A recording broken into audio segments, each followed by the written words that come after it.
एक दिन दरबार अपनी पूरी रौनक पर था और सामान्य कामकाज चल रहा था। द्वारपाल ने आकर सूचना दी कि दो व्यक्ति एक अत्यंत ही अजीबोगरीब शिकायत लेकर उपस्थित हुए हैं। बादशाह ने उन्हें पेश करने का आदेश दिया। दरबार में दो व्यक्ति दाखिल हुए। पहला व्यक्ति, जिसका नाम गोपीचंद था, एक साधारण किसान लग रहा था, जिसके चेहरे पर घबराहट और परेशानी साफ झलक रही थी। दूसरा व्यक्ति, जिसका नाम हीरालाल था, एक हृष्टपुष्ट और थोड़ा धूर्त किस्म का व्यापारी प्रतीत हो रहा था। उसकी आंखों में एक अजीब सी चमक थी। उन दोनों के बीच जो चीज थी, उसने पूरे दरबार को आश्चर्य में डाल दिया।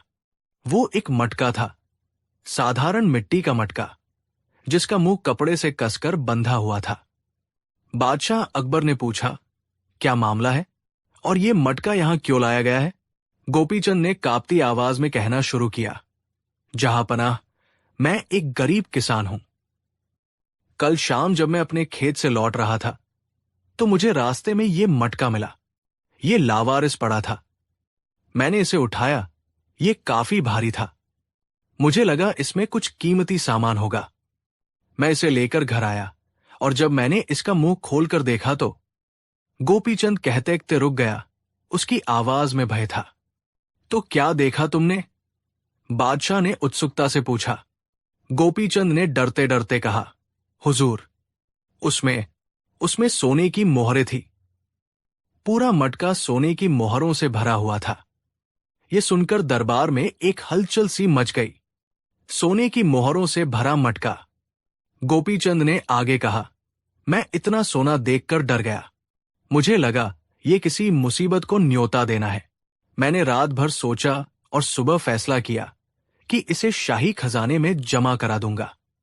मैं इसे लेकर आ ही रहा था कि रास्ते में मुझे ये हीरालाल मिला। इसने मुझसे मटके के बारे में पूछा और जब मैंने इसे सच बताया तो ये कहने लगा कि ये मटका इसका है और मैंने इसे चुराया है। ये मुझसे मटका छीनने लगा। हम दोनों में झगड़ा हो गया और फिर हम न्याय के लिए आपके दरबार में आए हैं। अब हीरालाल आगे आया और बोला, बादशाह सलामत, ये आदमी सरासर झूठ बोल रहा है। ये मटका मेरा है। मैंने कल शाम इसे अपने खेत के पास एक पेड़ के नीचे छिपाया था ताकि जरूरत पड़ने पर इसे निकाल सकूं। इसमें मेरी जीवन भर की कमाई 5,000 सोने की मोहरें हैं। आज सुबह जब मैं इसे लेने गया तो ये वहां नहीं था। मैंने इसे ढूंढना शुरू किया तो ये मुझे इस गोपीचंद के पास मिला। ये चोर है, जहांपनाह। इसने मेरा मटका चुराया है और अब झूठी कहानी बनाकर खुद को ईमानदार साबित करना चाहता है।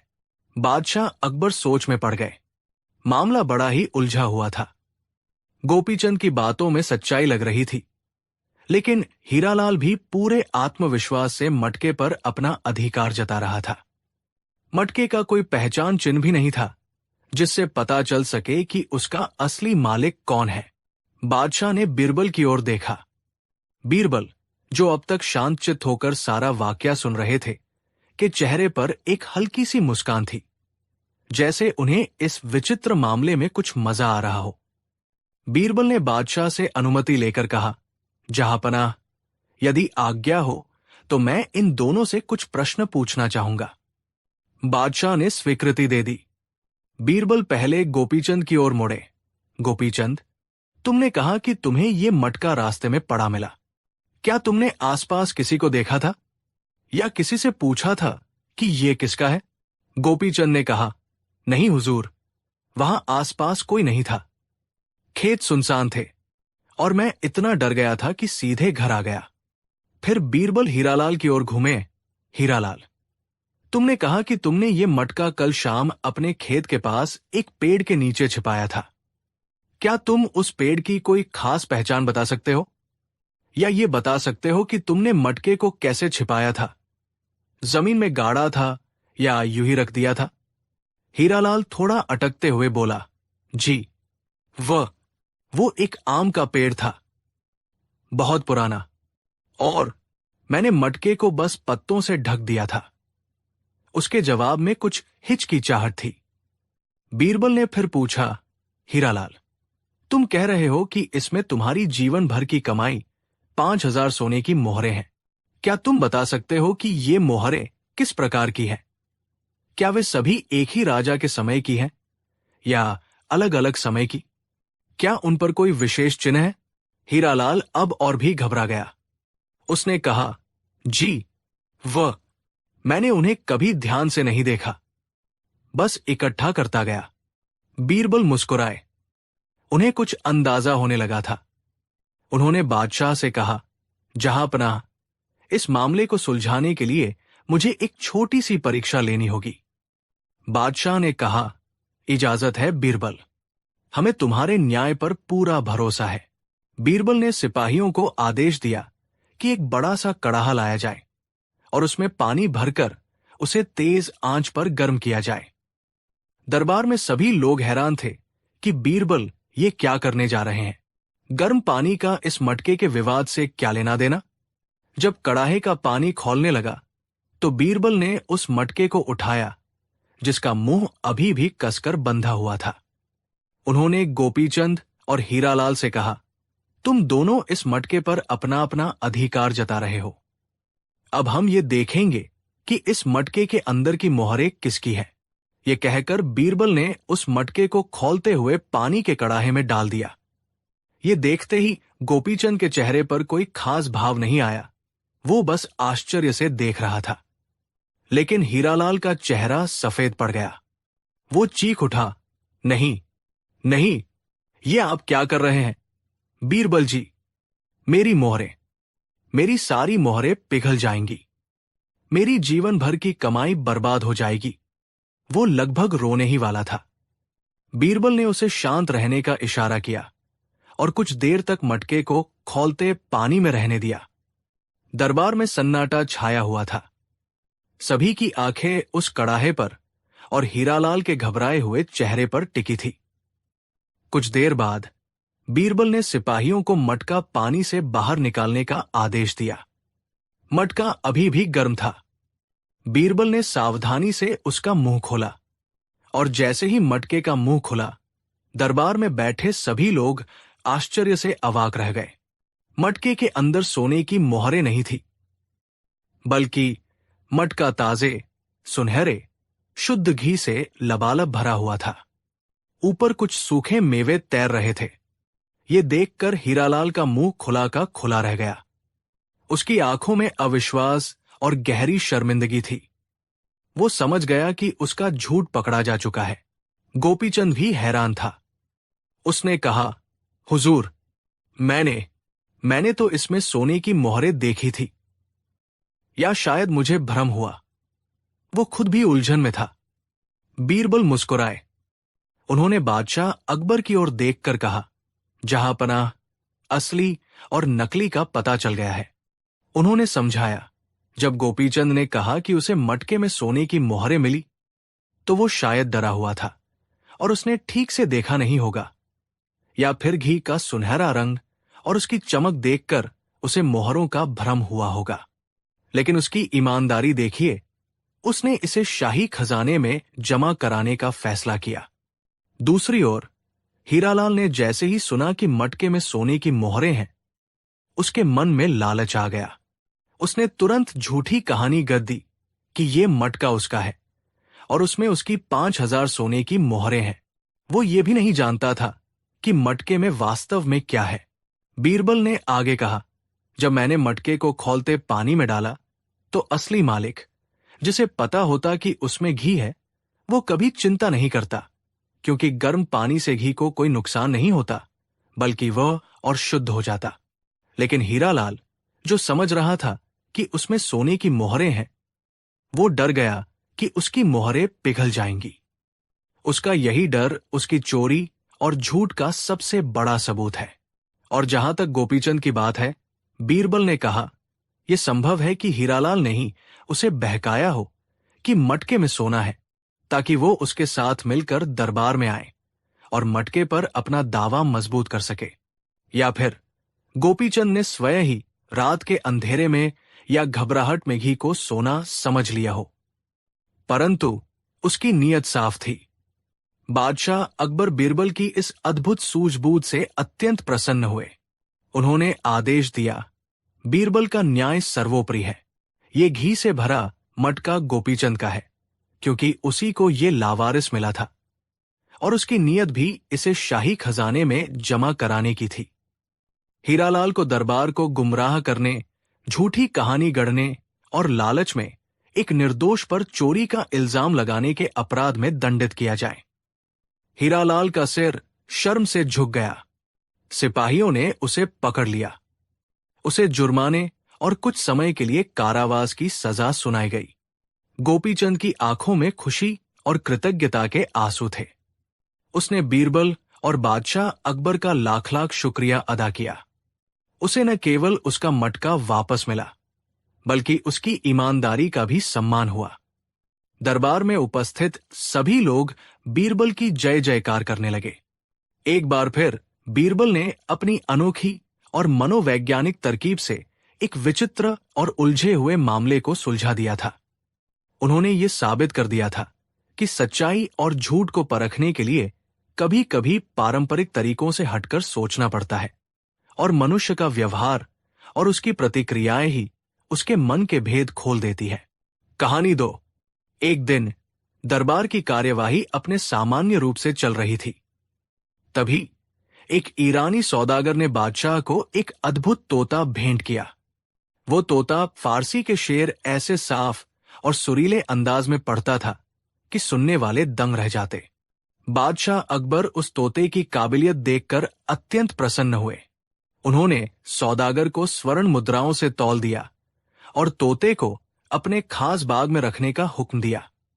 दरबार में मौजूद सभी लोग तोते की प्रशंसा कर रहे थे, लेकिन दरबारियों का एक गुट, जो हमेशा बीरबल से ईर्ष्या करता था, उन्हें ताना मारने का मौका ढूंढ रहा था। इस गुट का सरगना था मीर कासिम, जो खुद को भाषा और व्याकरण का प्रकांड पंडित समझता था। मीर कासिम ने व्यंग्यात्मक मुस्कान के साथ कहा, आलम पनाह, ये तोता वाकई अद्भुत है। इसे सिखाने वाले उस्ताद ने जरूर सालों की मेहनत की होगी। किसी जानवर को रटना सिखाना ही अपने आप में एक कला है। उसने बीरबल की ओर देखते हुए अपनी बात आगे बढ़ाई, लेकिन रटना और पढ़ना, इन दोनों में जमीन आसमान का फर्क है। कोई जानवर बोल सकता है, पर पढ़ नहीं सकता। पढ़ना तो केवल इंसानों का गुण है, जिन्हें ईश्वर ने बुद्धि और विवेक से नवाजा है। बादशाह अकबर, जो हमेशा किसी बौद्धिक बहस के लिए तैयार रहते थे, इस बात से सहमत हुए। मीर कासिम, तुम्हारी बात में दम है। रटना और समझना दो अलग चीजें हैं। बीरबल अब तक शांत बैठे सब सुन रहे थे। उनकी खामोशी मीर कासिम की हिम्मत बढ़ा रही थी। उसने सीधे बीरबल को निशाना बनाते हुए कहा, क्यों बीरबल जी, आप तो खुद को दुनिया का सबसे बुद्धिमान व्यक्ति समझते हैं। क्या आप किसी जानवर को, मान लीजिए एक साधारण तोते को, पढ़ना सिखा सकते हैं? सिर्फ रटेरटाए शब्द बोलना नहीं, बल्कि एक अनजान किताब को देखकर उसके पन्ने पलटना और पढ़ना? पूरे दरबार में सन्नाटा छा गया। ये एक असंभव चुनौती थी। एक जानवर को पढ़ना सिखाना, ये तो प्रकृति के नियमों के विरुद्ध था। सभी की निगाहें बीरबल पर टिक गई। उन्हें लगा कि आज बीरबल जरूर फंसेंगे। बादशाह अकबर की आंखों में भी कौतूहल की चमक थी। उन्होंने बीरबल से पूछा, बीरबल, क्या तुम मीर कासिम की चुनौती स्वीकार करते हो? क्या तुम सच में एक तोते को पढ़ना सिखा सकते हो? बीरबल अपनी जगह से उठे, बादशाह को अदब से सलाम किया और फिर मीर कासिम की ओर देखकर मुस्कुराए। उनकी मुस्कान में आत्मविश्वास की झलक थी। उन्होंने शांत स्वर में कहा, आलम पनाह, अगर आपकी आज्ञा हो तो मैं ये चुनौती स्वीकार करता हूं। मैं एक साधारण तोते को पढ़ना सिखा सकता हूं। ये सुनते ही दरबार में कानाफूसी का दौर शुरू हो गया। मीर कासिम और उसके साथी मन ही मन हंसने लगे। उन्हें लगा कि बीरबल ने घमंड में आकर एक ऐसी बात कह दी है जो उनके पतन का कारण बनेगी। मीर कासिम ने तुरंत शर्त रखी, ठीक है, अगर तुम ऐसा कर पाए तो मैं अपनी सारी संपत्ति तुम्हारे नाम कर दूंगा और दरबार में खड़े होकर तुम्हें अपना गुरु मानूंगा। लेकिन अगर तुम असफल रहे तो तुम्हें यह मानना होगा कि तुम मेरे सामने कुछ भी नहीं हो और तुम्हें हमेशा के लिए ये दरबार छोड़कर जाना होगा। ये एक बहुत बड़ी शर्त थी। बीरबल का पूरा मान सम्मान और उनका पद दांव पर लग गया था।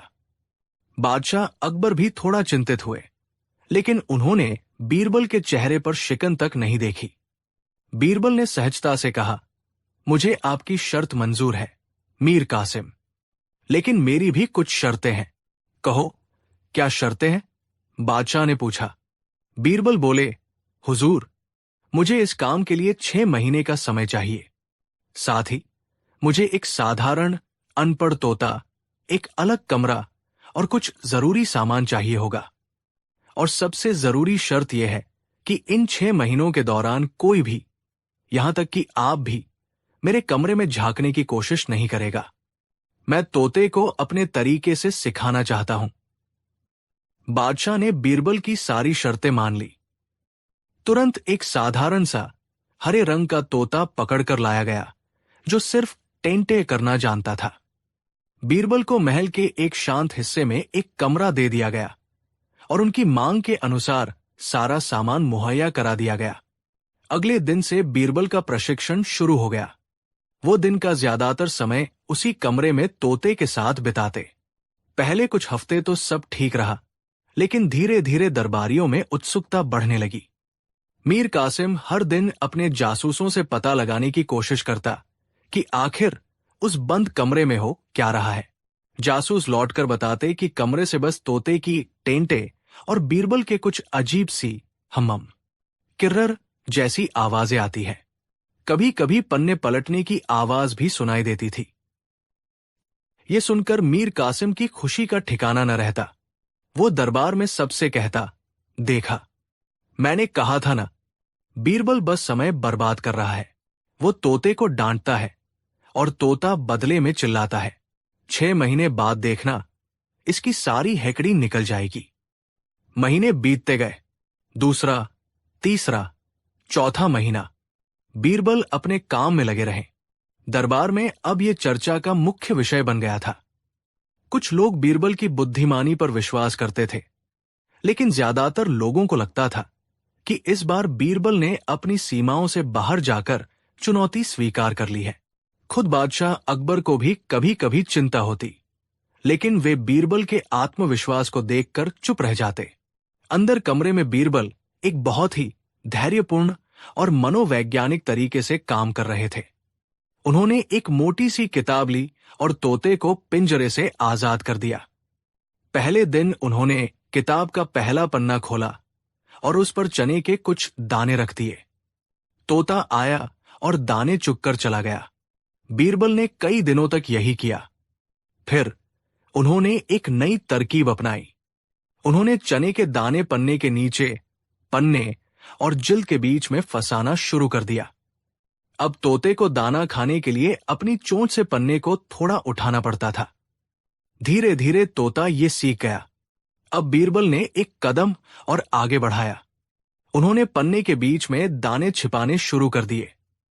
तोते को दाना ढूंढने के लिए पूरा पन्ना पलटना पड़ता था। जब भी तोता पन्ना पलटता, बीरबल एक खास आवाज निकालते, किर्रर, किर्रर। तोते के दिमाग में ये बात बैठने लगी कि पन्ना पलटने पर यह आवाज निकलती है। इसके बाद बीरबल ने एक और चीज जोड़ी।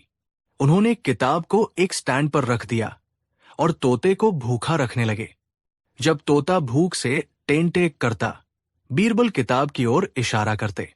तोता उड़कर किताब पर बैठता और दाने की उम्मीद में पन्ने पलटने लगता। हर बार जब वो एक पन्ना पलटता, बीरबल उसे एक दाना देते और साथ में किर्रर की आवाज निकालते। धीरे धीरे तोते ने पन्ने पलटने और किर्रर की आवाज को भोजन से जोड़ लिया। वो समझ गया कि पन्ने पलटो, किर्रर जैसी आवाज निकालो और खाना पाओ। 6 महीने की इस अथक मेहनत के बाद तोता इस काम में माहिर हो गया था। वो किसी भी किताब के पन्ने अपनी चोंच से बड़ी सफाई से पलट सकता था और हर पन्ना पलटने के बाद किर्रर की एक कर्कश ध्वनि निकालता था, जो दूर से सुनने में ऐसा लगता था मानो कोई अटकटक कर पढ़ रहा हो। आखिरकार 6 महीने पूरे हुए और फैसले का दिन आ गया।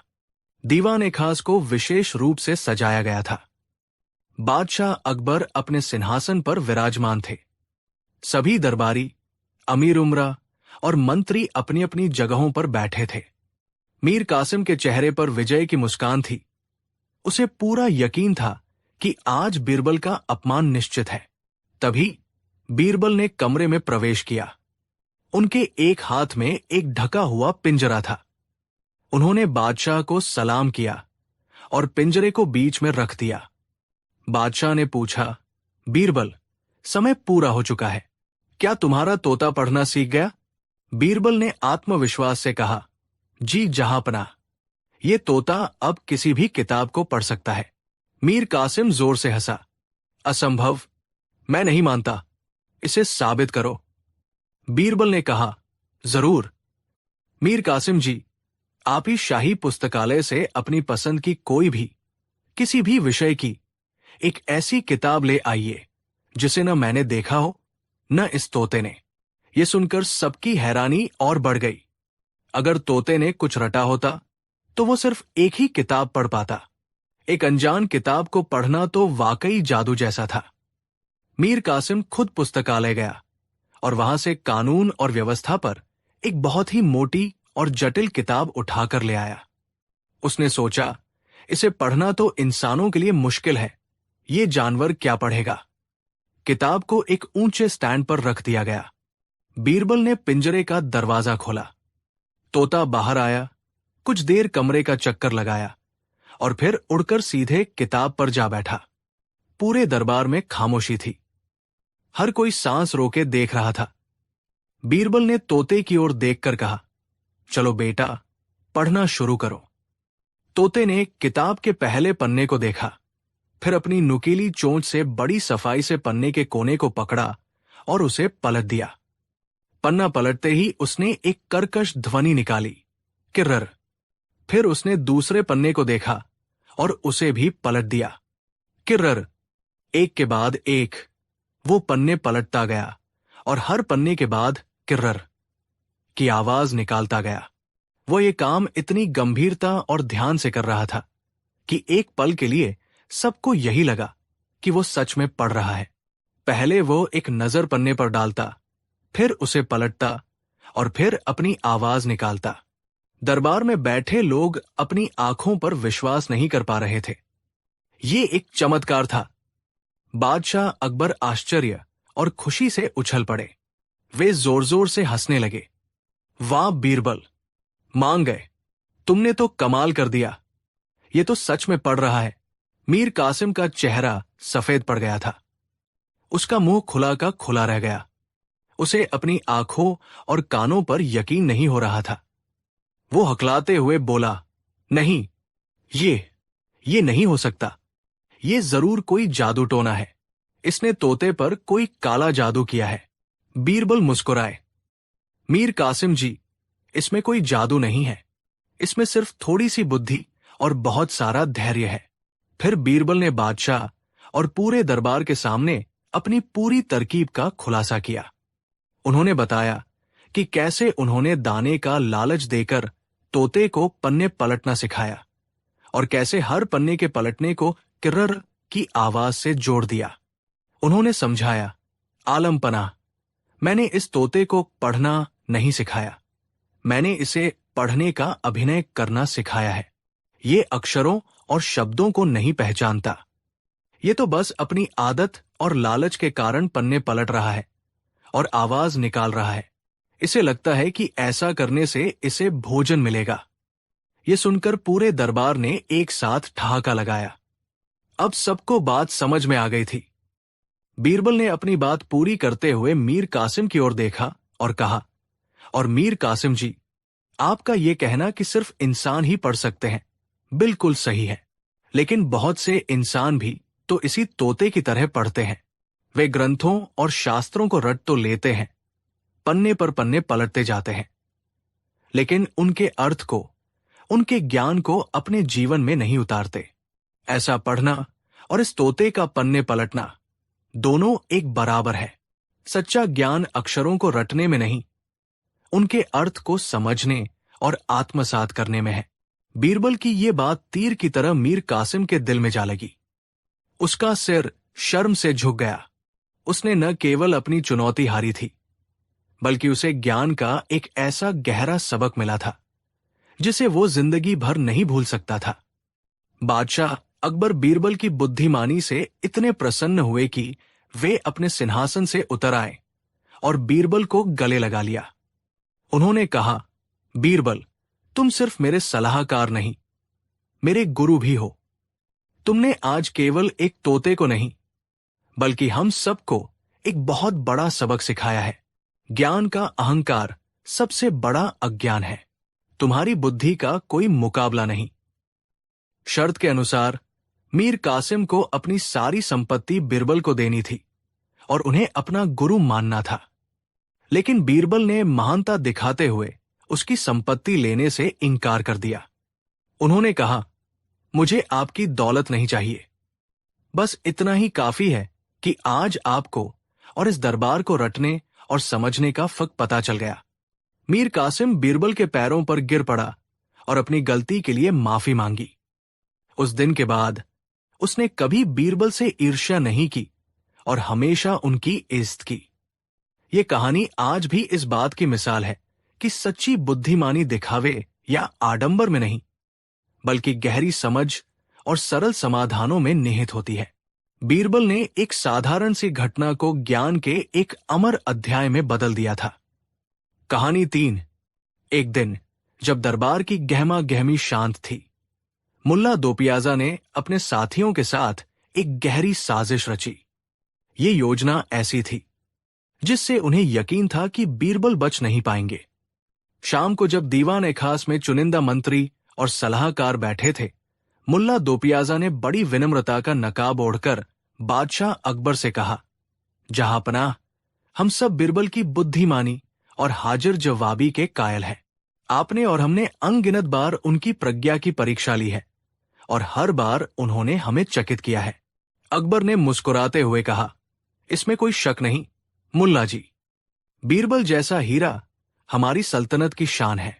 मुल्ला ने अपनी बात आगे बढ़ाई, आलमपना, ये तो सब जानते हैं कि बीरबल बहुत बुद्धिमान है, लेकिन एक सच्चे ज्ञानी में केवल बुद्धि ही नहीं, बल्कि विनम्रता भी होनी चाहिए। उसे ये स्वीकार करने का साहस भी होना चाहिए कि वो सब कुछ नहीं जानता। मुझे लगता है आज हमें बीरबल की बुद्धिमानी की नहीं, बल्कि उनकी सादगी और विनम्रता की परीक्षा लेनी चाहिए। अकबर की आंखों में उत्सुकता चमक उठी। कैसी परीक्षा मुल्ला जी? साफ साफ कहिए। मुल्ला ने अपनी धूर्त आंखों से बीरबल की ओर देखा, जो शांत भाव से सब सुन रहे थे। जहांपनाह, क्यों न हम बीरबल को यह साबित करने का अवसर दे कि वे मूर्ख हैं? हम उन्हें महामूर्ख की उपाधि जीतने का एक मौका देना चाहते हैं। यदि बीरबल सच में विनम्र है, तो वे इस चुनौती को स्वीकार करेंगे और अपनी मूर्खता को साबित करके दिखाएंगे। और यदि वे इनकार करते हैं, तो ये उनके अहंकार का प्रमाण होगा। ये एक दुधारी तलवार थी। यदि बीरबल चुनौती स्वीकार करते हैं, तो उन्हें खुद को मूर्ख साबित करने के लिए हास्यास्पद कार्य करने होंगे, जिससे उनका अपमान होगा। और यदि वे मना करते हैं, तो मुल्ला उन्हें अहंकारी साबित कर देंगे। अकबर को यह विचार बड़ा दिलचस्प लगा। उन्हें बीरबल पर पूरा भरोसा था, लेकिन वे ये भी देखना चाहते थे कि बीरबल इस टेढ़े जाल से खुद को कैसे निकालते हैं। अकबर ने बीरबल की ओर देखा और पूछा, बीरबल, क्या तुम्हें मुल्ला जी की चुनौती स्वीकार है? क्या तुम दरबार के सामने ये साबित कर सकते हो कि तुमसे बड़ा मूर्ख इस सल्तनत में कोई नहीं? पूरे दीवान खास में सन्नाटा छा गया। सबकी नजरें बीरबल पर थी। मुल्ला और उनके साथी अपनी जीत सुनिश्चित मानकर मन ही मन मुस्कुरा रहे थे। बीरबल अपनी जगह से उठे, बादशाह को सलाम किया और एक शांत मुस्कान के साथ बोले, जहांपनाह, मुझे ये चुनौती सहर्ष स्वीकार है। बल्कि मैं तो मुल्ला जी का आभारी हूं कि उन्होंने मुझे अपनी असलियत पहचानने का अवसर दिया। मैं यकीनन ये साबित करूंगा कि मैं ही इस सल्तनत का सबसे बड़ा मूर्ख हूं। बीरबल का ये जवाब अप्रत्याशित था। मुल्ला की टोली हैरान थी। उन्हें लगा था कि बीरबल कोई तर्क वितर्क करेंगे, लेकिन उन्होंने तो हथियार ही डाल दिए। मुल्ला ने अपनी खुशी छिपाते हुए कहा, तो फिर जहांपनाह, हम बीरबल को 3 कार्य देंगे। यदि वे इन तीनों कार्यों को सफलतापूर्वक पूरा कर लेते हैं तो उन्हें महामूर्ख की उपाधि प्रदान की जाएगी। अकबर ने इजाजत दे दी। मुल्ला ने पहला कार्य बताते हुए कहा, बीरबल को बाजार में जाकर एक फूटा हुआ घड़ा, जिसकी कोई कीमत नहीं, उसे एक सोने के सिक्के में बेचकर आना होगा।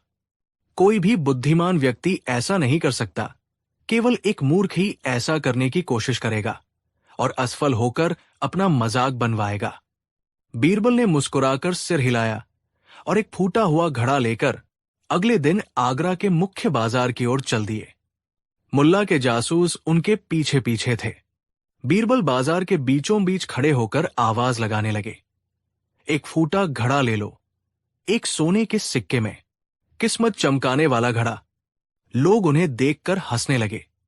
अरे, ये तो बादशाह के चहेते बीरबल है, लगता है आज इनका दिमाग फिर गया है। एक दुकानदार बोला, भले आदमी, फूटे घड़े को कौन खरीदेगा, वो भी एक सोने के सिक्के में। दूसरा बोला। दिन ढलने लगा, लेकिन बीरबल के पास कोई नहीं आया। मुल्ला के जासूसों ने जाकर खबर दी कि बीरबल बुरी तरह असफल हो रहे हैं और लोग उन पर हंस रहे हैं, लेकिन बीरबल ने हार नहीं मानी। शाम के वक्त जब बाजार उठने लगा, बीरबल उस फूटे घड़े को लेकर शहर के सबसे धनी लेकिन सबसे अंधविश्वासी सेठ हीराचंद की हवेली पर पहुंचे।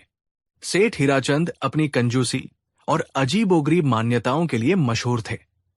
बीरबल ने दरबान से कहा, अपने सेठ से कहो कि बादशाह अकबर के सलाहकार बीरबल उनसे एक गुप्त और अमूल्य वस्तु के सिलसिले में मिलना चाहते हैं।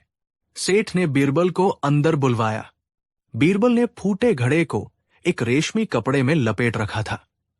उन्होंने रहस्यमयी आवाज में कहा, सेठ जी, मैं आज आपके पास एक खरीदार के रूप में नहीं, बल्कि आपकी किस्मत चमकाने आया हूं। सेठ ने उत्सुकता से पूछा, कैसी किस्मत? बीरबल ने धीरे से कपड़ा हटाया और फूटा घड़ा दिखाया। सेठ का मुंह बन गया। ये क्या मजाक है बीरबल जी, ये तो एक फूटा घड़ा है। बीरबल ने गंभीर होकर कहा, सेठ जी, आपकी आंखें धोखा खा रही है। ये कोई साधारण घड़ा नहीं है, ये हमारे पूर्वज महान सम्राट तैमूर लंग के खजाने का एक टुकड़ा है। कहते हैं इस घड़े में उन्होंने अपनी सबसे कीमती दौलत रखी थी। इसकी शक्ति इतनी ज्यादा थी कि ये खुद ही टूट गया, लेकिन ज्योतिषियों ने कहा है कि इसका एक टुकड़ा भी जिसके पास होगा, उसका खजाना दिन दूना रात चौगुना बढ़ेगा। बादशाह अकबर इसे शाही खजाने में रखना चाहते थे, लेकिन मैंने उनसे कहा कि इसका सच्चा हकदार वही है जो इसकी कीमत समझ सके। इसकी कीमत केवल एक सोने का सिक्का है, जो असल में कीमत नहीं, बल्कि आपकी श्रद्धा की परीक्षा है। सेठ हीराचंद की आंखों में लालच चमक उठा। तैमूर का नाम, खजाना बढ़ने का वादा और मात्र एक सोने के सिक्के का परीक्षण, ये सौदा उन्हें फायदे का लगा। उन्होंने तुरंत एक सोने का सिक्का निकालकर बीरबल को दे दिया और वो फूटा घड़ा किसी बेशकीमती हीरे की तरह संभालकर अपनी तिजोरी में रख लिया।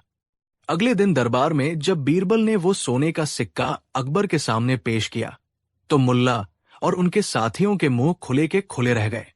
उन्होंने ये सोचा भी नहीं था कि बीरबल इस तरह अपनी बात मनवा लेंगे।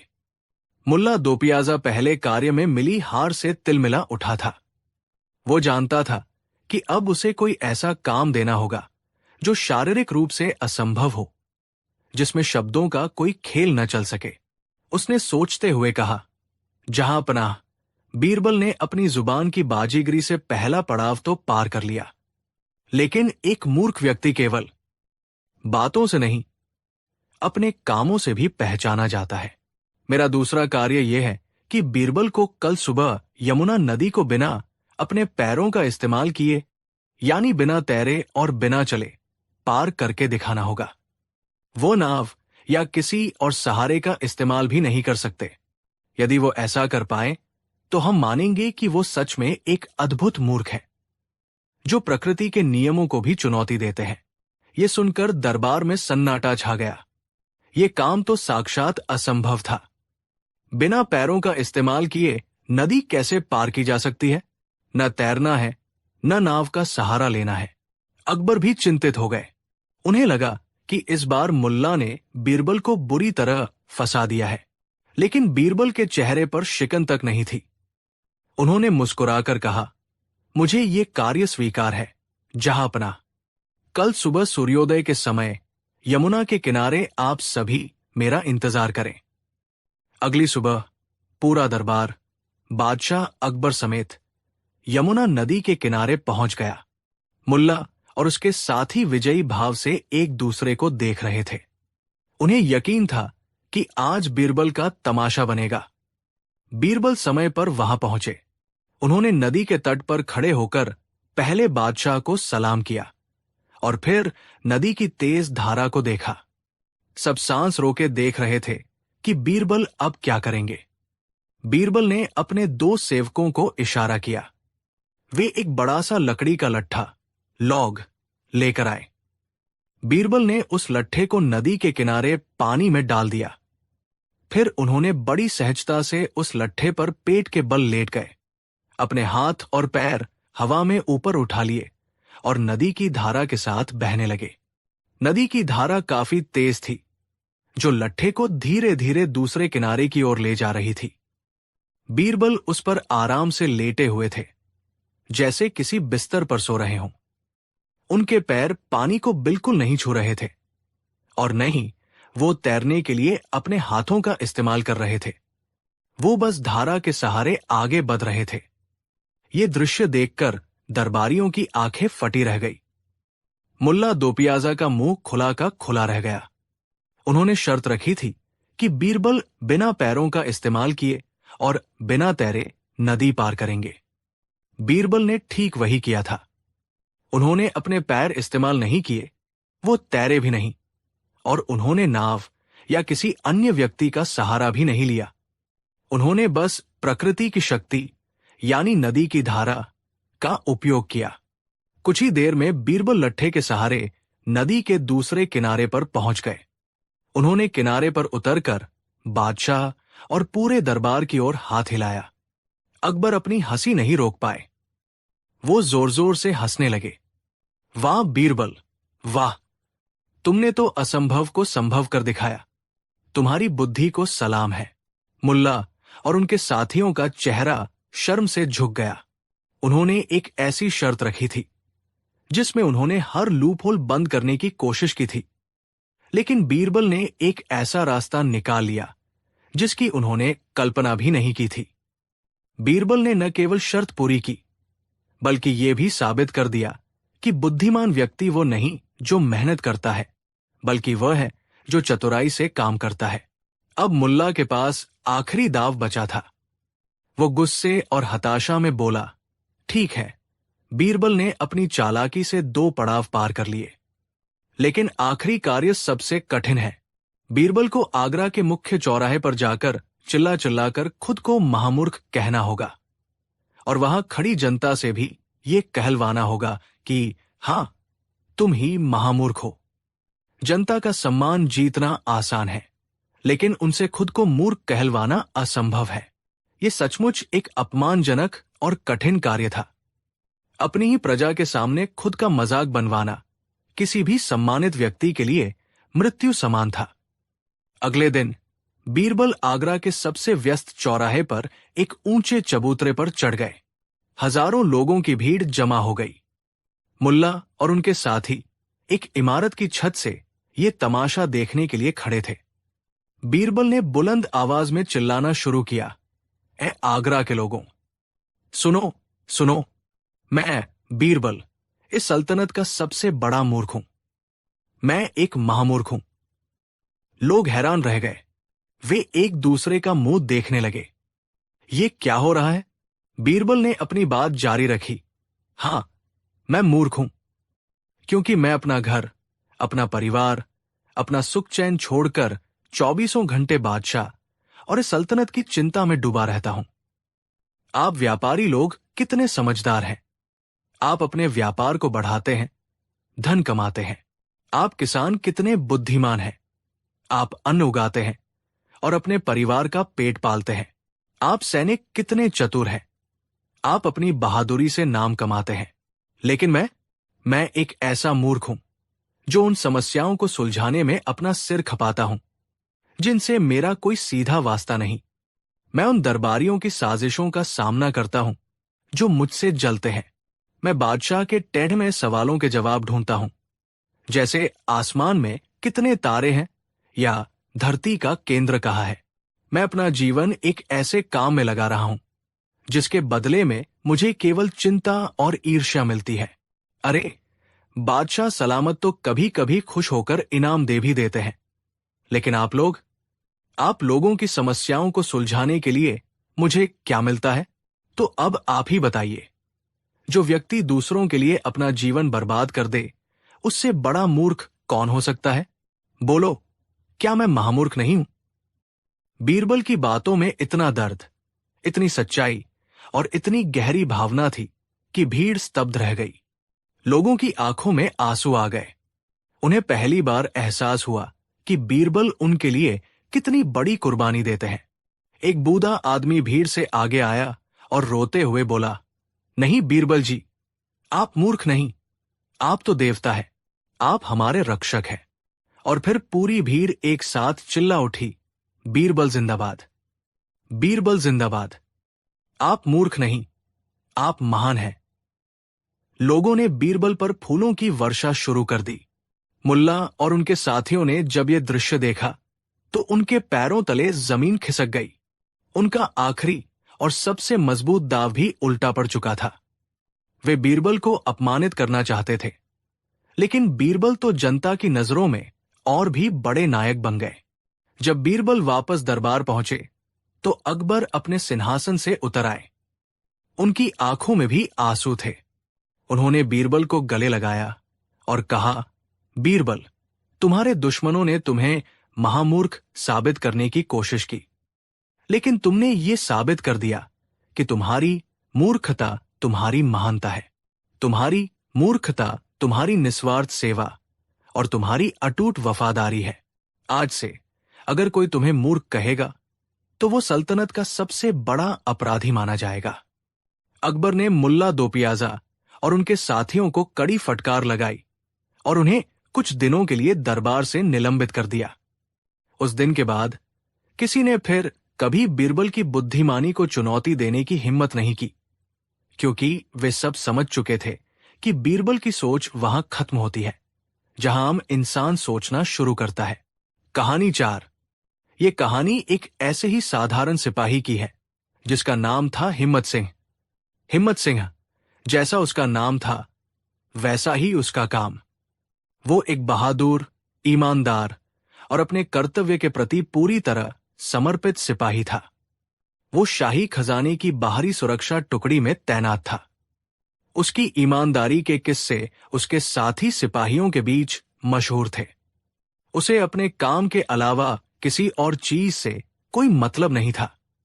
वो अपनी छोटी सी दुनिया में खुश था, जिसमें उसकी बूढ़ी मां और उसकी छोटी सी तनख्वाह से चलने वाली गृहस्थी थी। लेकिन कभी कभी इंसान की यही सादगी और ईमानदारी कुछ लोगों की आंखों में कांटे की तरह चुभने लगती है। शाही खजाने का मुख्य अधिकारी था मीर जुम्मन।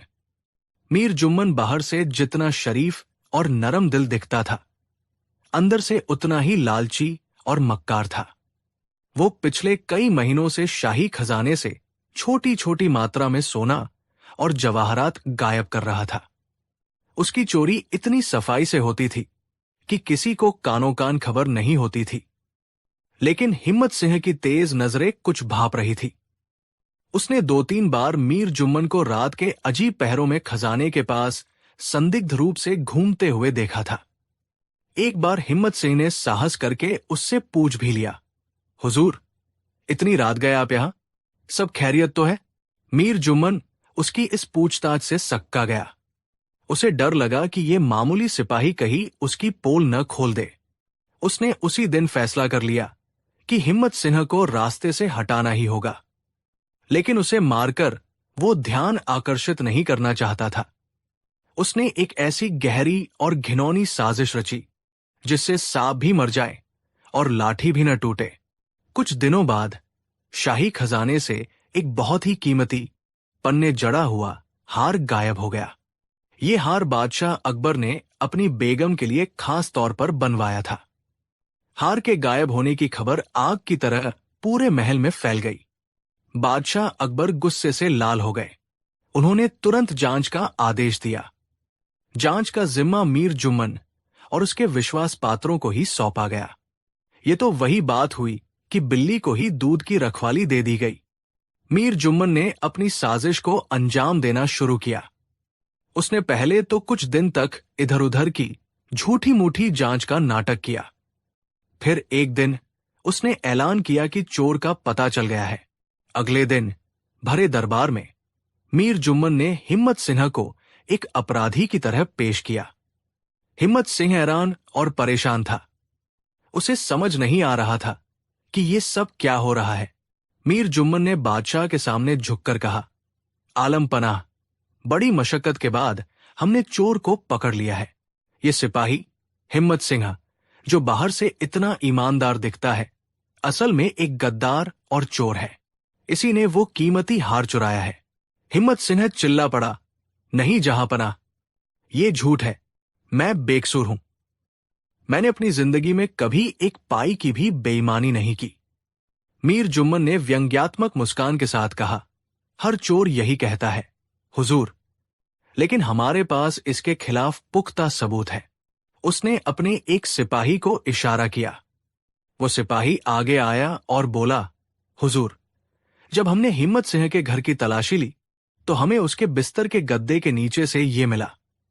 ये कहकर उसने एक छोटी सी पोटली पेश की। पोटली खोलने पर उसमें से स्वर्ण मुद्राएं निकली। मीर जुम्मन ने कहा, देखे आलम पनाह, एक मामूली सिपाही जिसकी तनख्वाह इतनी कम है, उसके पास स्वर्ण मुद्राएं कहां से आईं? इसने जरूर हार बेचकर ये दौलत हासिल की है।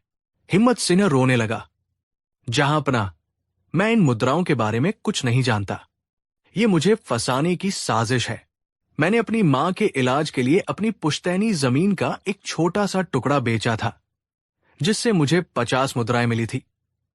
ये 100 मुद्राएं कहां से आई मुझे नहीं पता, लेकिन उसकी बात सुनने वाला कोई नहीं था। मीर जुम ने अपने 2 और गवाह पेश किए जो उसी के साथी थे। उन्होंने झूठी गवाही दी कि उन्होंने हिम्मत सिंह को हार चुराते हुए अपनी आंखों से देखा था। सबूत और गवाह हिम्मत सिंह के खिलाफ थे। उसका अपराध लगभग सिद्ध हो चुका था। बादशाह अकबर का चेहरा गुस्से और निराशा से तमतमा रहा था। उन्हें अपनी आंखों पर यकीन नहीं हो रहा था कि जिस सिपाही की ईमानदारी की वो मिसालें देते थे, वही चोर निकलेगा। उन्होंने शाही काजी को हुक्म दिया, इस गद्दार को कालकोठरी में डाल दिया जाए। कल सुबह इसे जनता के सामने चोरी के अपराध में मौत की सजा दी जाएगी। ये सुनकर हिम्मत सिंह के पैरों तले जमीन खिसक गई। वो मैं बेगुनाह हूं चिल्लाता रहा, लेकिन सिपाहियों ने उसे घसीटकर बाहर निकाल दिया।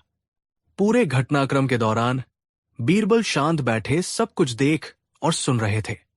उन्हें पहली नजर में ही ये मामला कुछ अजीब लगा था। हिम्मत सिंह की आंखों में जो सच्चाई और बेबसी थी, वो किसी चोर की नहीं हो सकती थी। और मीर जुम्मन का आत्मविश्वास कुछ ज्यादा ही बढ़ा लग रहा था। बीरबल को दाल में कुछ काला नजर आ रहा था। जब दरबार खत्म हो गया तो बीरबल सीधे बादशाह अकबर के पास पहुंचे। आलम पनाह, क्या मैं इस मामले की जांच एक बार अपने तरीके से कर सकता हूं? अकबर ने थके हुए स्वर में कहा, क्या फायदा बीरबल? सबूत और गवाह सब उसके खिलाफ है। हमारा विश्वास टूट चुका है। बीरबल ने आग्रह किया, जहांपनाह, न्याय का तकाजा है कि जब तक रत्ती भर भी शक हो, तब तक किसी बेगुनाह को सजा नहीं मिलनी चाहिए। मुझे बस आज रात की मोहलत दे दीजिए। कल सुबह तक अगर मैं हिम्मत सिंह की बेगुनाही साबित नहीं कर पाया तो आप जो चाहे सजा दे सकते हैं।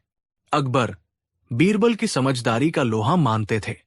उन्होंने भारी मन से इजाजत दे दी।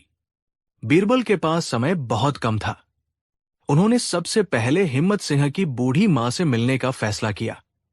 वो भेष बदलकर हिम्मत सिंह के छोटे से टूटे फूटे घर पहुंचे। वहां का दृश्य हृदय विदारक था।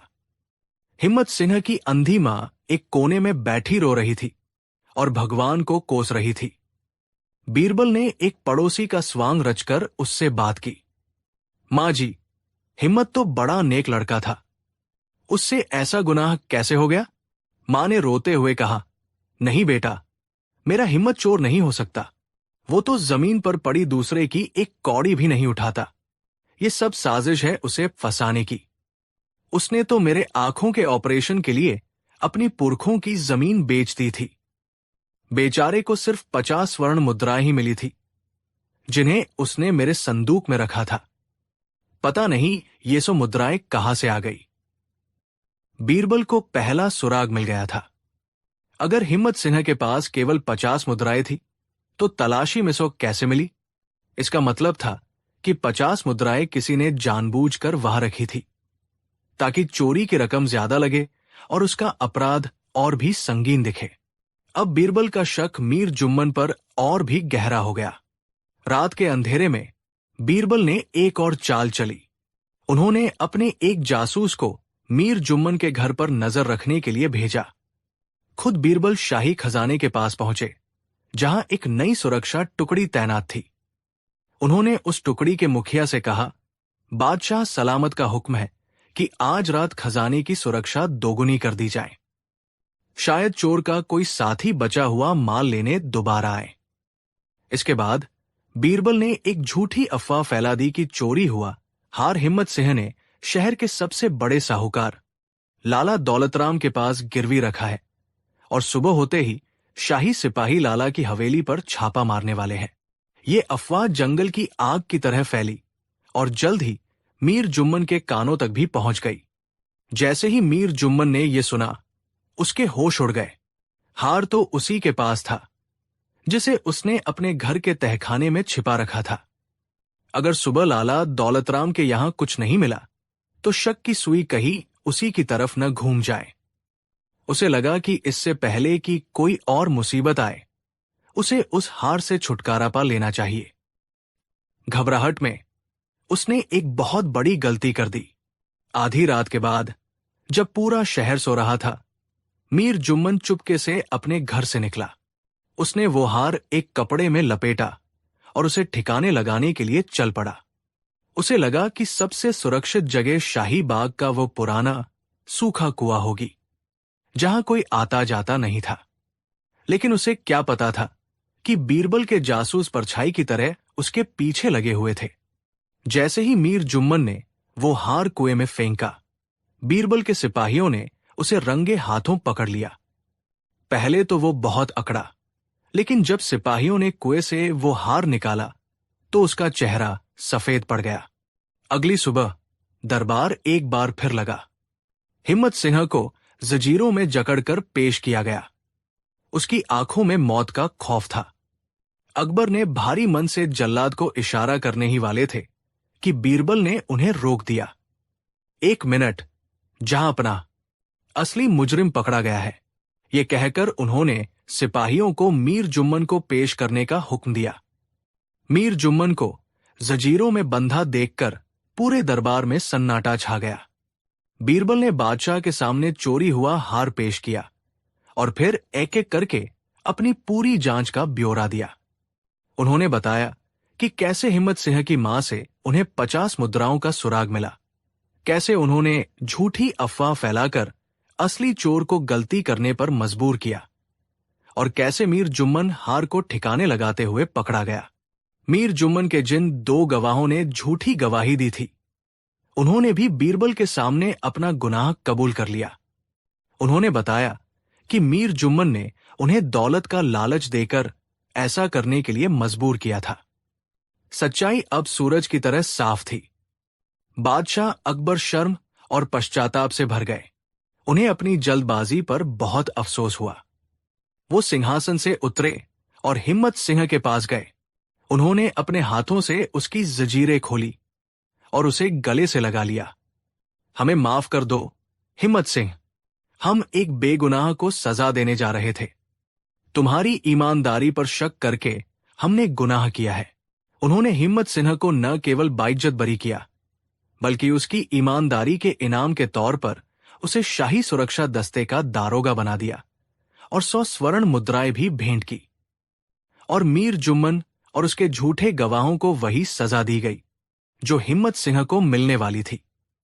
उस दिन दरबार में हर किसी ने यह सीखा कि न्याय करने के लिए सिर्फ आंखों से देखना ही काफी नहीं होता, बल्कि दिमाग से सोचना और दिल से महसूस करना भी जरूरी होता है। और बीरबल ने एक बार फिर यह साबित कर दिया कि वो केवल एक चतुर सलाहकार नहीं, बल्कि सत्य और न्याय के एक सच्चे प्रहरी थे, जिनकी मौजूदगी में किसी बेगुनाह के साथ अन्याय होना असंभव था। कहानी 5। एक दिन दरबार की कार्यवाही समाप्त होने के बाद अकबर अपने खास बाग में टहल रहे थे। फुआरों से गिरता पानी मोतियों सा चमक रहा था और फूलों की महक हवा में घुली हुई थी। पर बादशाह का मन बेचैन था। हाल ही में उन्होंने अपने ही एक अमीर सूबेदार के 2 बेटों के बीच विरासत का एक झगड़ा सुलझाया था। बड़ा भाई अपने हिस्से से संतुष्ट था, जबकि छोटा भाई, जिसे बराबर का हिस्सा मिला था, फिर भी और अधिक पाने के लिए तड़प रहा था। उसकी आंखों में एक अजीब सी भूख थी, एक ऐसी अतृप्ति जो अकबर को भीतर तक परेशान कर गई थी। उन्होंने देखा था कि कैसे छोटा भाई अपने भूखे नौकरों को देखकर नाक भौं सिकोड़ता था और कैसे अपने अमीर पड़ोसियों की शान शौकत देखकर अंदर ही अंदर जलता था। ये विरोधाभास अकबर के मन में अटक गया था। अगले दिन दीवाना में एक विशेष शांति थी। अकबर अपने सिंहासन पर विराजमान थे, लेकिन उनकी आंखें कुछ खोज रही थी। अचानक उन्होंने दरबार की सामान्य कार्यवाही को रोक दिया। उनकी गंभीर आवाज ने सबका ध्यान अपनी ओर खींच लिया। मेरे दरबार के विद्वानों और सलाहकारों, उन्होंने कहा, आज मेरे मन में एक पहेली है। ये पहेली तलवार या खजाने की नहीं, बल्कि इंसान के मन की है। मैं चाहता हूं कि आप सब इस पर विचार करें और मुझे इसका सही उत्तर दें। पूरा दरबार कान लगाकर सुनने लगा। अकबर ने अपनी गहरी, भेदती हुई नजरों से सबको देखते हुए पूछा, वो कौन है जो भूखे को देख नहीं सकता और पेट भरे को भी नहीं? एक पल के लिए दरबार में सन्नाटा छा गया। ये एक अजीब पहेली थी। भूखे को न देख पाना तो समझ आता है, शायद कोई कठोर दिल इंसान हो, लेकिन पेट भरे को भी न देख पाना, इसका क्या अर्थ हो सकता है? दरबारियों में खुसर फुसर शुरू हो गई। एक ने कहा, आलम पनाह, इसका उत्तर अंधा व्यक्ति है। वो न भूखे को देख सकता है, न पेट भरे को। अकबर ने सिर हिला दिया। नहीं, अंधे व्यक्ति को दिखाई नहीं देता, पर वो महसूस कर सकता है। मेरी पहेली देखने की क्षमता के बारे में नहीं, बल्कि देखने की प्रवृत्ति के बारे में है। एक और दरबारी, जो खुद को बड़ा दार्शनिक समझता था, बोला, शायद इसका उत्तर मृत्यु है। मृत्यु न भूखे को छोड़ती है, न पेट भरे को। नहीं, अकबर ने कहा, मृत्यु सबको देखती है, वो भेद नहीं करती।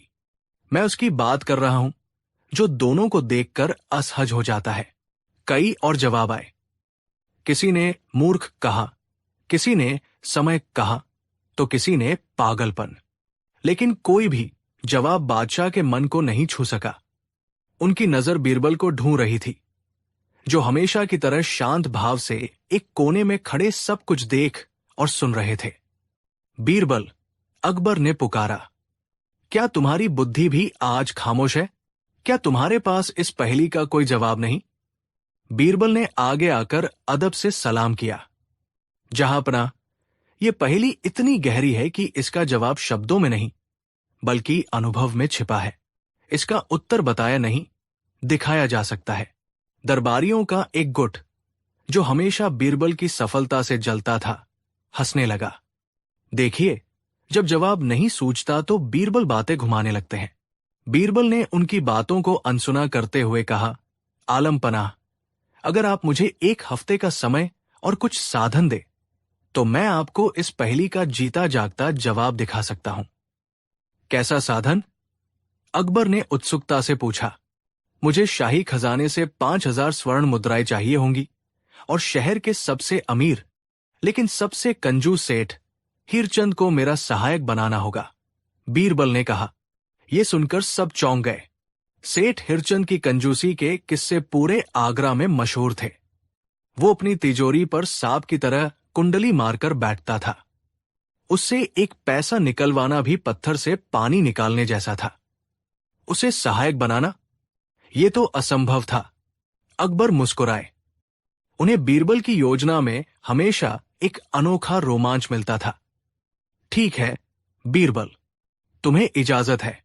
सेठ हिरचंद को दरबार में पेश किया जाए। सेठ हिरचंद को जब शाही फरमान मिला तो वो कांप गया। उसे लगा कि बादशाह ने उसकी काली कमाई का हिसाब मांगने के लिए बुलाया है। वो डरता डरता दरबार में हाजिर हुआ। अकबर ने उससे कहा, सेठ जी, हमने सुना है कि आप बड़े परोपकारी हैं। ये सुनकर हीरचंद के गले में शब्द अटक गए। परोपकार और उसका, ये कैसा मजाक था? अकबर ने आगे कहा, बीरबल शहर के सभी गरीबों और भूखों के लिए एक विशाल भोज का आयोजन कर रहे हैं। इस नेक काम की देखरेख का जिम्मा हम आपको सौंपते हैं। आप बीरबल के सहायक होंगे और सारा खर्च शाही खजाने से दिया जाएगा। यह सुनकर हीरचंद की जान में जान आई। पैसा शाही खजाने का और नाम उसका होगा। उसने तुरंत हाँ कर दी।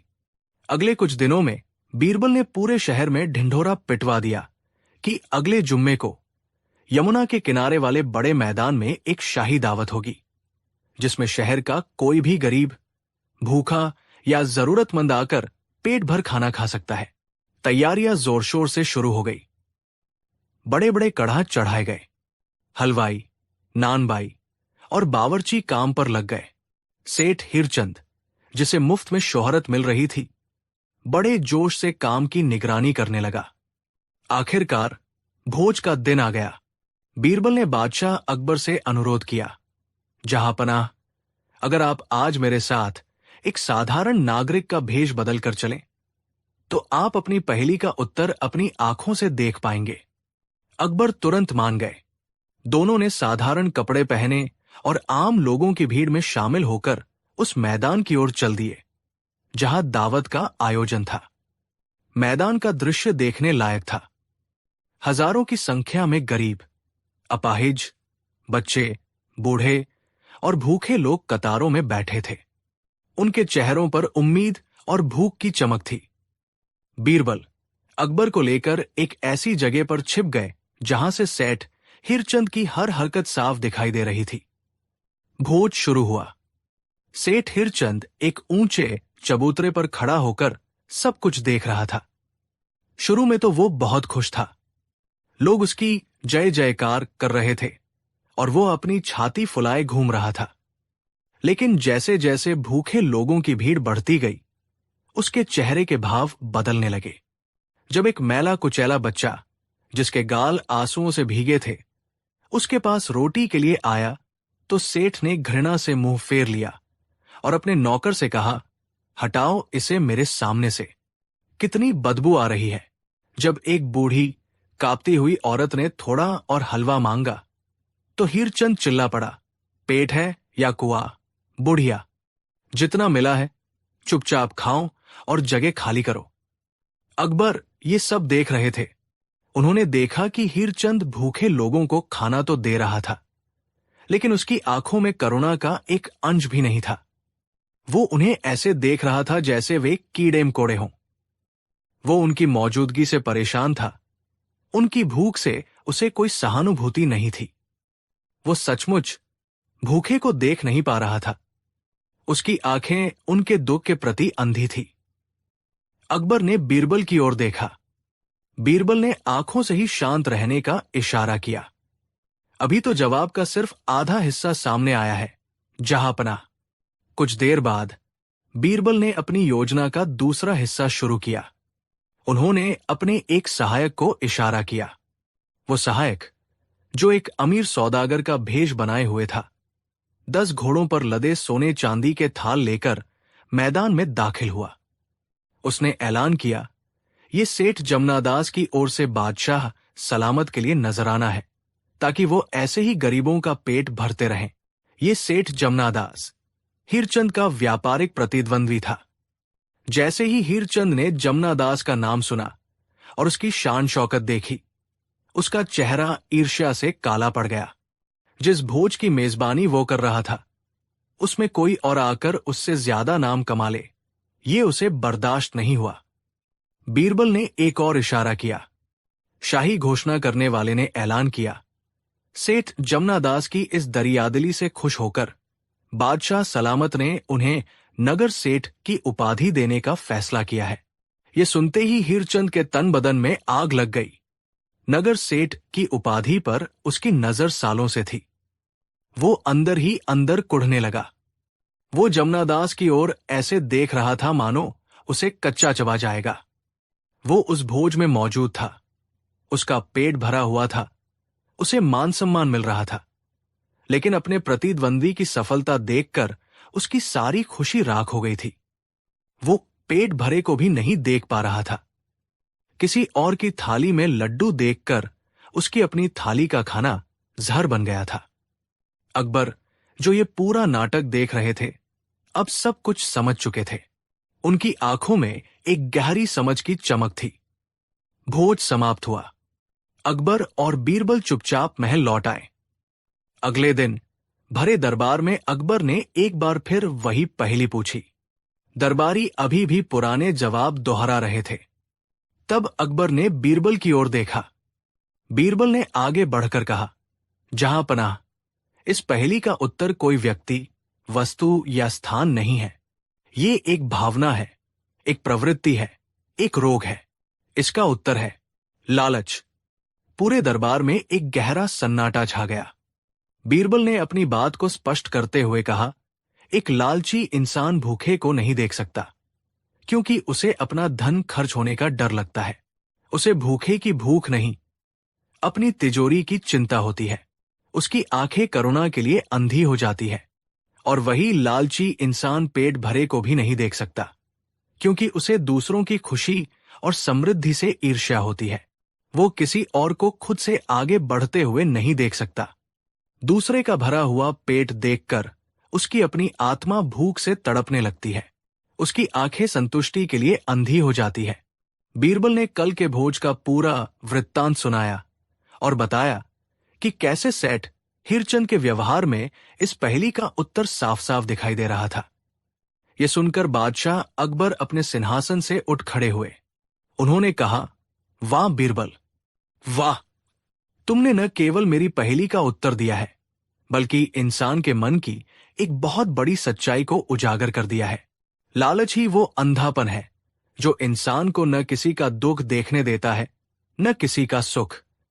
उस दिन के बाद अकबर ने अपने साम्राज्य में संतोष और सादगी के महत्व पर और भी जोर दिया। और बीरबल की बुद्धिमत्ता का एक और किस्सा इतिहास के पन्नों में हमेशा के लिए दर्ज हो गया। वो किस्सा जिसने सिखाया कि दुनिया की सबसे बड़ी पहेलियां अक्सर हमारे अपने दिलों में छिपी होती है। कहानी 6। एक दिन दरबार में किसी दूर देश के राजदूत आए हुए थे। उन्होंने अपने राजा की ओर से अकबर को कई बेशकीमती तोहफे भेंट किए। बातों बातों में उन्होंने अपने देश की न्याय व्यवस्था की बहुत तारीफ की। ये सुनकर मान सिंह को एक मौका मिल गया। वो अपनी जगह से उठा और बादशाह को सलाम करते हुए बोला, आलम पनाह, इसमें कोई शक नहीं कि न्याय किसी भी सल्तनत की रीढ़ होता है, लेकिन सच्चा न्याय केवल कठोर नियमों और सख्त सजाओं से ही स्थापित हो सकता है। जहां डर होता है वही अनुशासन होता है। उसने बीरबल की ओर एक व्यंग्यात्मक दृष्टि डालते हुए कहा, सिर्फ चतुराई भरी कहानियां सुनाकर और पहेलियां बुझाकर चोरों और अपराधियों को नहीं सुधारा जा सकता। बीरबल शांत बैठे रहे। उनके चेहरे पर एक हल्की सी मुस्कान थी। अकबर, जो दोनों की इस खींचतान से वाकिफ थे, मुस्कुराए।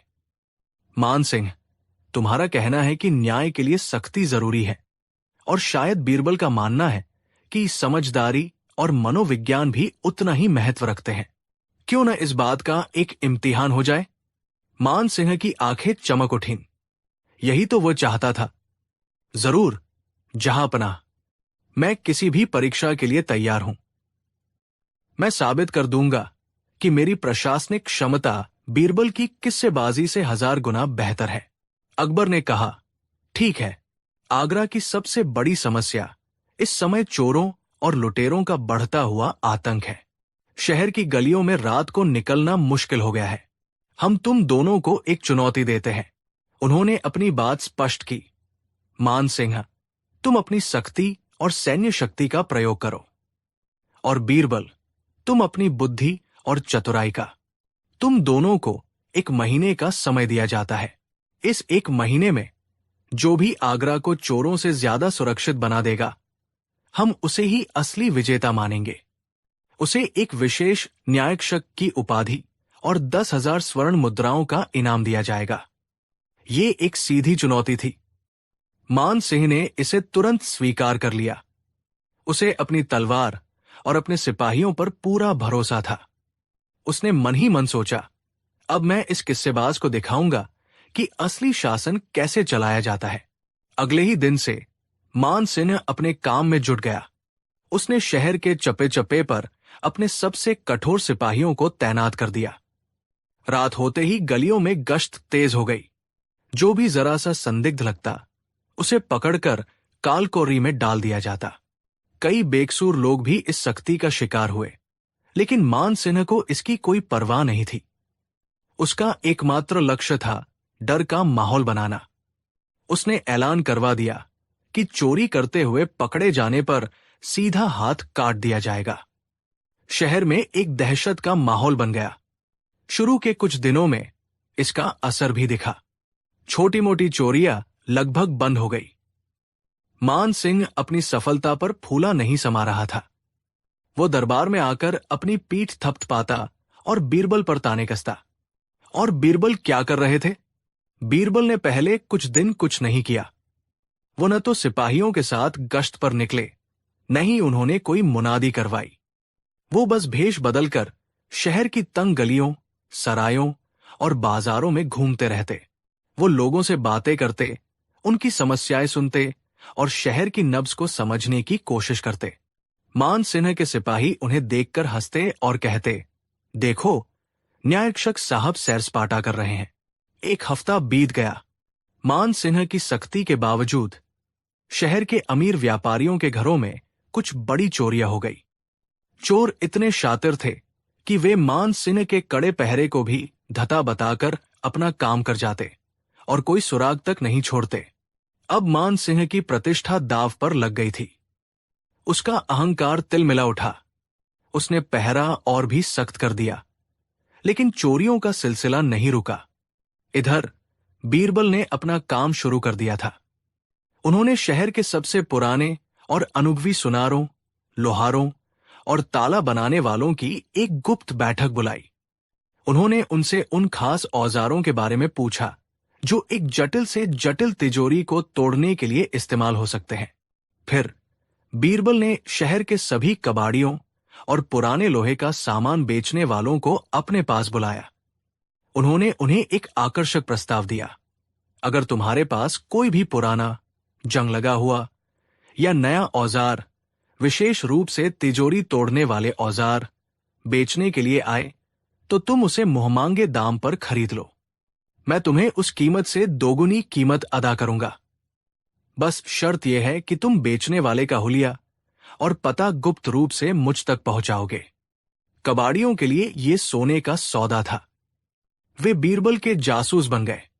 2-3 दिन बाद ही एक कबाड़ी ने बीरबल को खबर दी कि एक आदमी उसके पास कुछ बहुत ही अजीब और पुराने औजार बेचने आया था, जो बिल्कुल वैसे ही थे जैसा बीरबल ने बताया था। उसने उस आदमी का हुलिया और उसके ठिकाने का पता भी दे दिया। बीरबल ने उस पते पर नजर रखनी शुरू कर दी। वो एक पुरानी सराय थी, जहां अक्सर बाहर से आने वाले मुसाफिर ठहरते थे।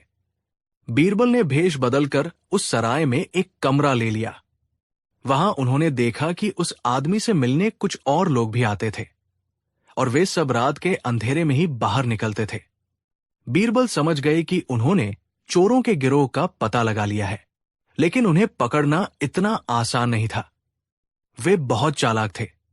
अगर बीरबल सीधे सिपाही भेजते तो वे या तो भाग जाते या फिर सबूतों के अभाव में छूट जाते। बीरबल उन्हें रंगे हाथों पकड़ना चाहते थे और साथ ही मान सिन्हा का घमंड भी तोड़ना चाहते थे। उन्होंने एक शानदार योजना बनाई। उन्होंने शहर के सबसे अमीर जौहरी सेठ धनपत राय को विश्वास में लिया।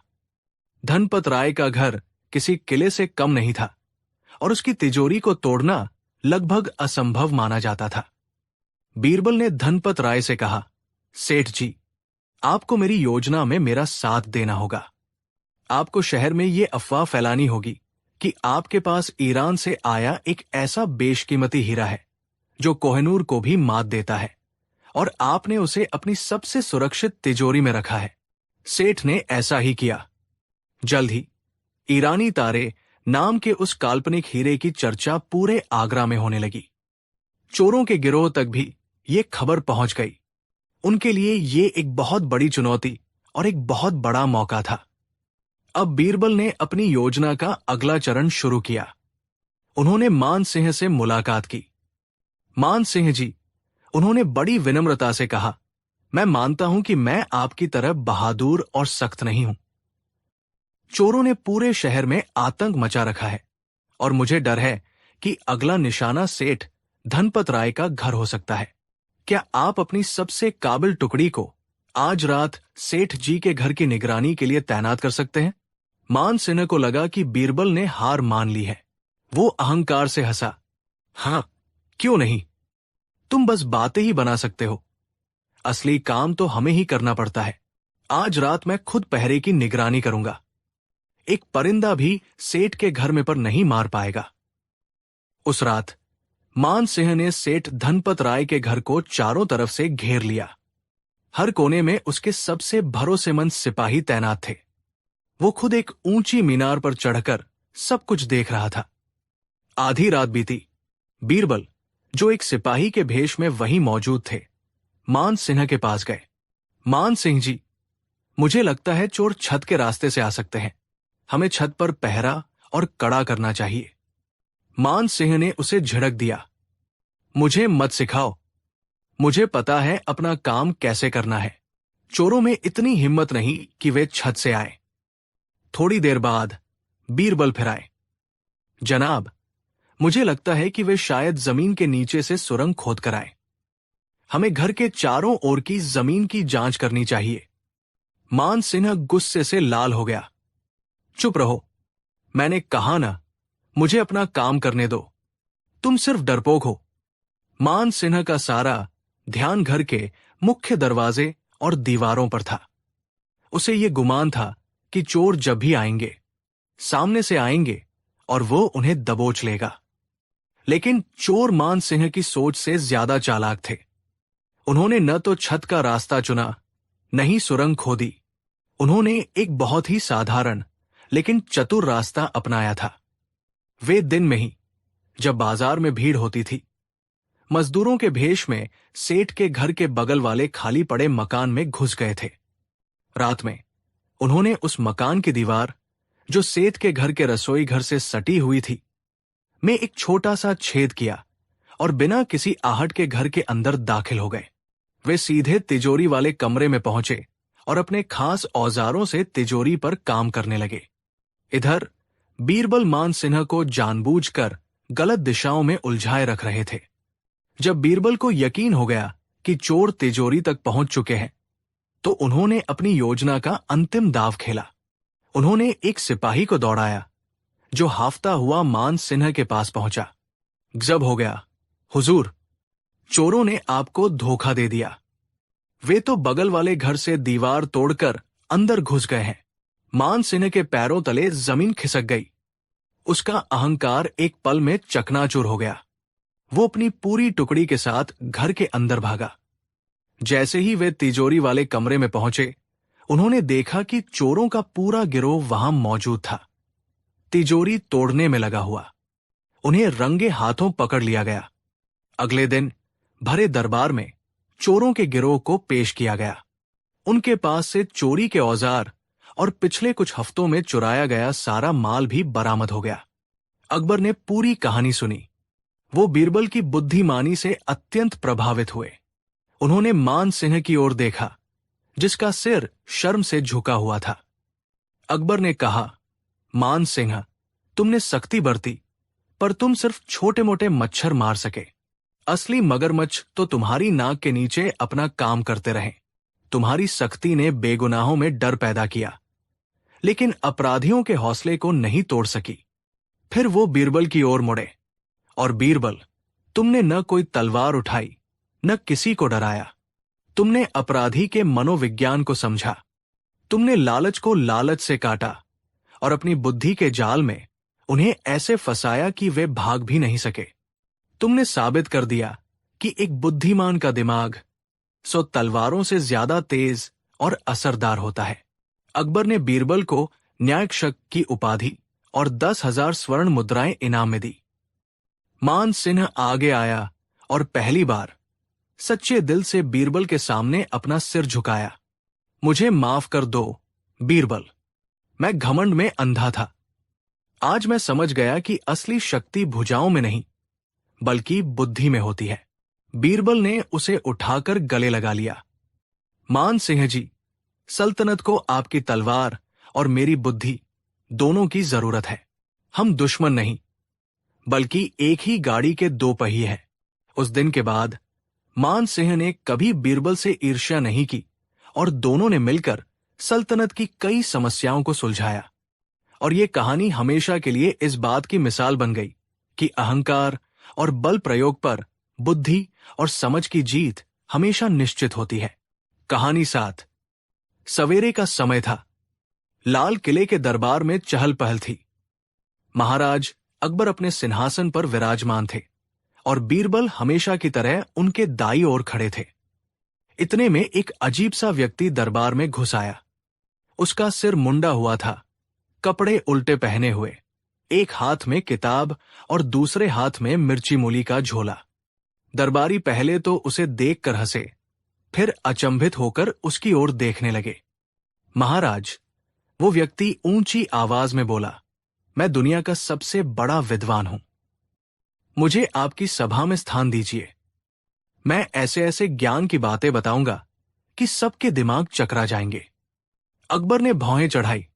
तुम्हारा नाम क्या है?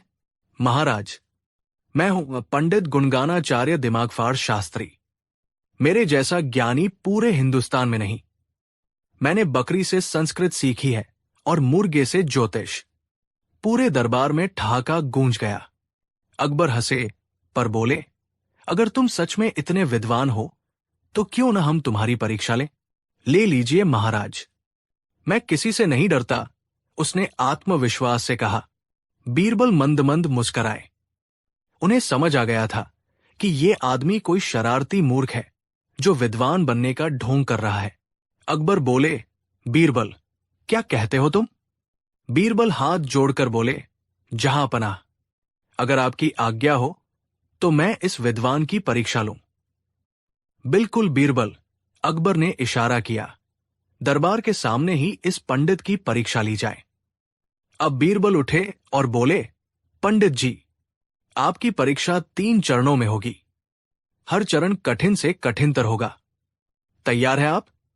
पंडित जी थोड़े घबराए, पर बोले, हाँ, मैं हर परीक्षा में अव्वल आऊंगा। बीरबल मुस्कुराए और बोले, तो आइए शुरू करते हैं। बीरबल ने एक पांडुलिपि मंगवाई जो संस्कृत, अरबी और फारसी भाषा में थी। पंडित जी, इस श्लोक का अर्थ बताइए। बीरबल ने संस्कृत पढ़ी। नहीं स्यात् सर्वभूतानि मत्रा सर्वत्र संपत्ति।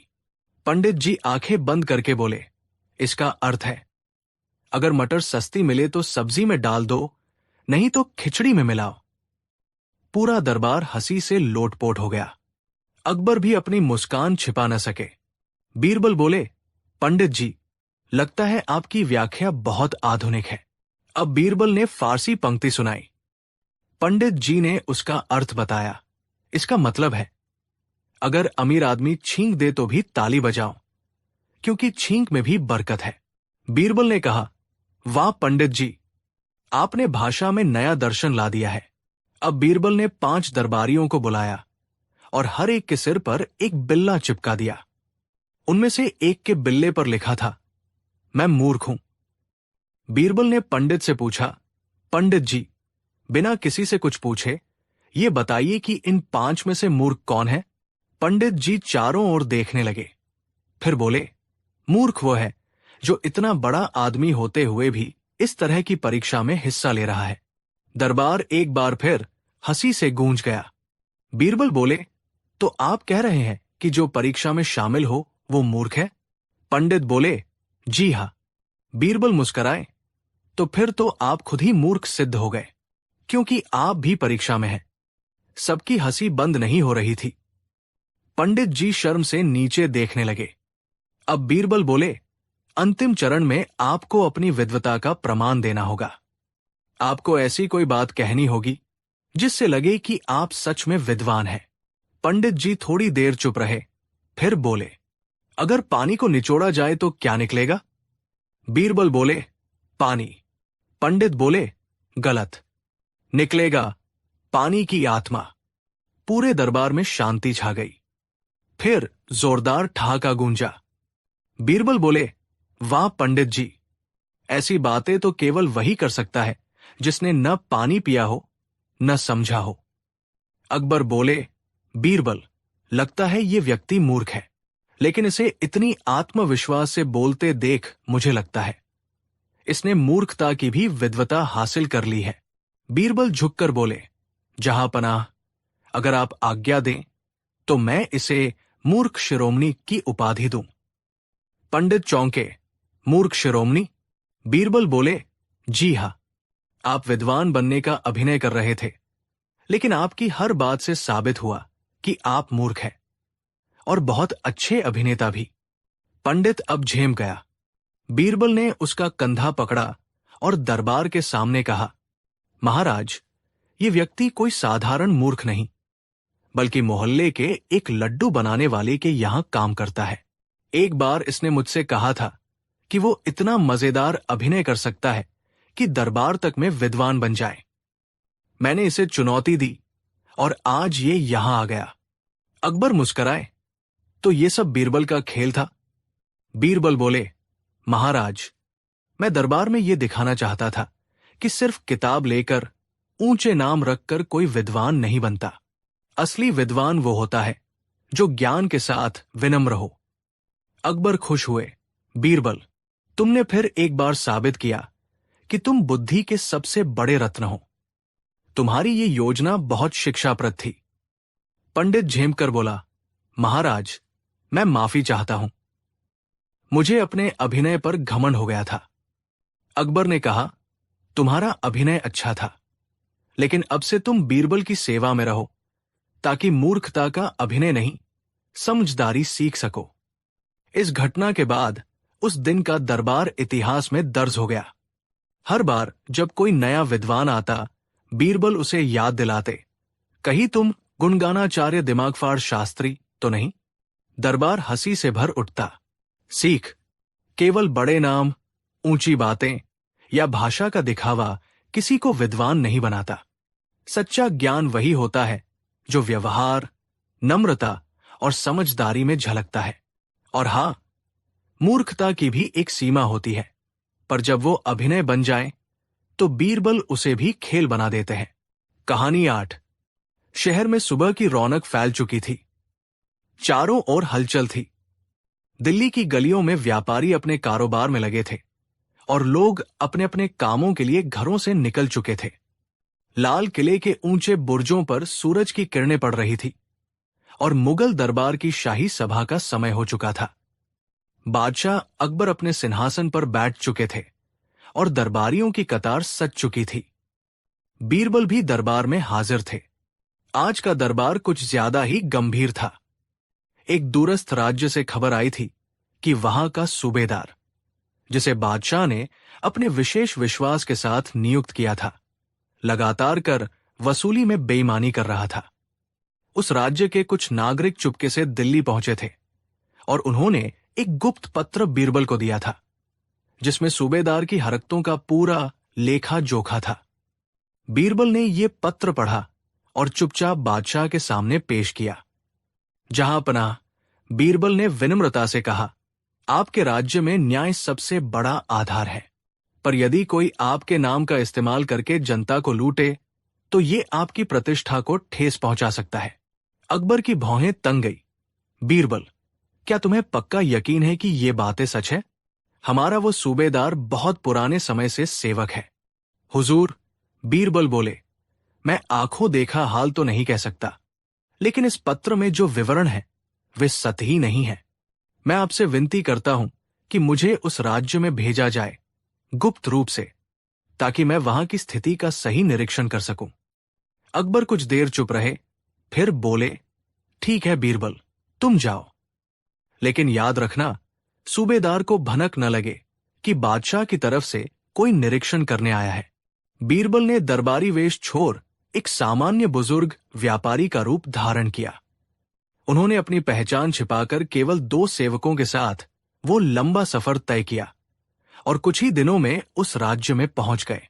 उनके चेहरे पर सफेद दाढ़ी, साधारण वस्त्र और आंखों में एक अनुपशील बुद्धिमत्ता की चमक थी। उन्होंने नगर में एक छोटी सी सराय में कमरा लिया और वहां के लोगों से बातचीत शुरू की। धीरे धीरे उन्हें मालूम हुआ कि यहां का सूबेदार बहुत कठोर, लालची और निर्दयी है। वो किसानों से उनके हिस्से से अधिक कर वसूलता था, व्यापारियों से रिश्वत लेता और जो कोई विरोध करता उसे कोड़े मारने का आदेश देता।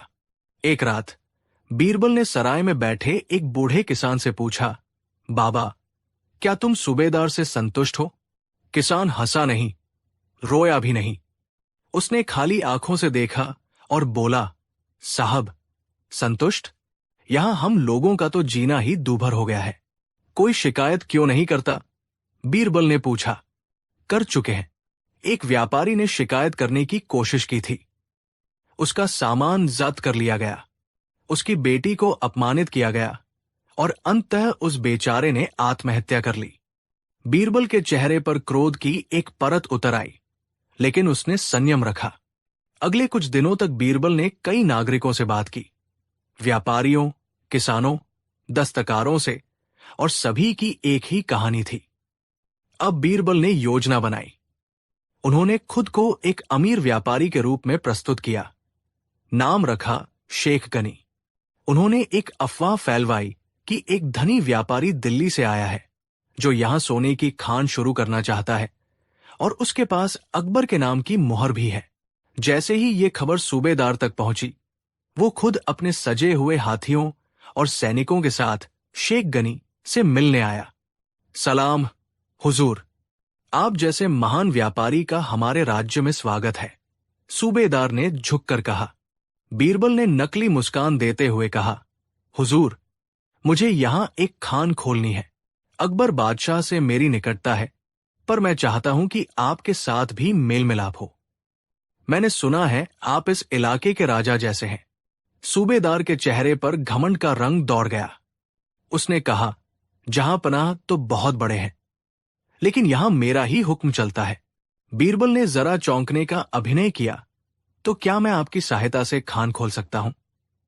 बिल्कुल, लेकिन सूबेदार थोड़ी देर रुका। मुझे भी थोड़ा हिस्सा चाहिए। आखिर इतने बड़े काम में हाथ बंटाना आसान नहीं। कितना हिस्सा? बीरबल ने पूछा। 20% आपके लिए और 20 मेरे लिए, सूबेदार बोला। बीरबल हंस पड़े। आप तो बड़े ईमानदार निकले। मैं तो सोच रहा था आप पूरी खान ही मांग लेंगे। दोनों ने एक नकली हंसी हंसी। अब बीरबल ने एक अगली चाल चली। उन्होंने सूबेदार को एक मोटा संदूक दिखाया जिसमें नकली सोने की अशर्फियां भरी थी। दरअसल वे केवल पीतल की थी। ऊपर हल्का सोने का पानी चढ़ा हुआ था।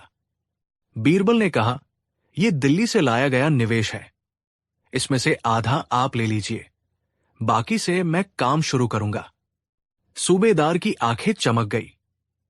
वो सोच ही नहीं पाया कि यह जाल हो सकता है।